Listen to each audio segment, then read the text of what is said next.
आपको याद है पहलगाम अटैक से ठीक पहले पाकिस्तानी आर्मी चीफ आसिम मुनीर का एक जिहादी भाषण आया था, जिसमें वो टू नेशन थ्योरी की बात कर रहा था, हिंदू मुसलमान कर रहा था, कुरान की आयतें पढ़ रहा था, कश्मीर को अपनी शाहरग यानी कि जुगलर वेन बता रहा था।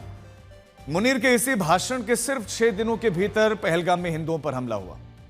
लेकिन आज हम पहलगाम के नहीं बल्कि बलूचिस्तान की बात करेंगे, क्योंकि अपने इसी जिहादी भाषण में आसिम मुनीर ने बलूचिस्तान को लेकर बहुत सी धमकियां दी थी।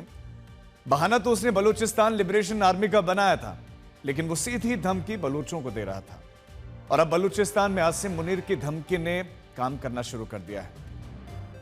बलूचिस्तान में मुनीर के बुज़दिल फौजियों ने अब क्या किया है, यह हम आपको आगे बताएंगे, लेकिन उससे पहले आप जरा इन तस्वीरों को देखिए। ये तस्वीरें आज पूरी दुनिया में वायरल है। ये बलूचिस्तान की एक 14 साल की बच्ची है जिसका नाम है जोया।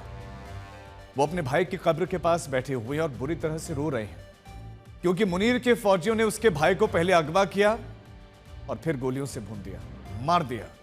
आप इस लड़की और इसके परिवार की कहानी सुनेंगे तो आप भी रोएंगे। बस जरा ये सोचकर देखिए कि इस वक्त बलूचिस्तान के लोग कैसे रह रहे होंगे, किन हालातों में वो जी रहे होंगे। ज़ीशान पिछले 10 सालों से अपने उस पिता को खोज रहा था जिसे पाकिस्तान के फौज ने जबरन अगवा किया। बलूचिस्तान में तो यही होता है, वहां पर कोई भी घर ऐसा नहीं है जहां के मर्दों को फौज में जबरन अगवा ना किया हो।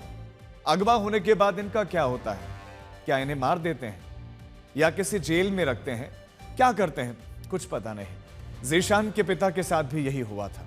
उस वक्त ज़ीशान सिर्फ 11 साल का था। साल 2015 में पाकिस्तानी फौज के फ्रंटियर कोर ने ज़ीशान के पिता जहीर अहमद को जबरन अगवा कर लिया था। ज़ीशान की उम्र तब 11 साल थी और उसकी बहन सिर्फ 40 दिन की थी। ज़ीशान तब से लगातार अपने पिता को खोज रहा था।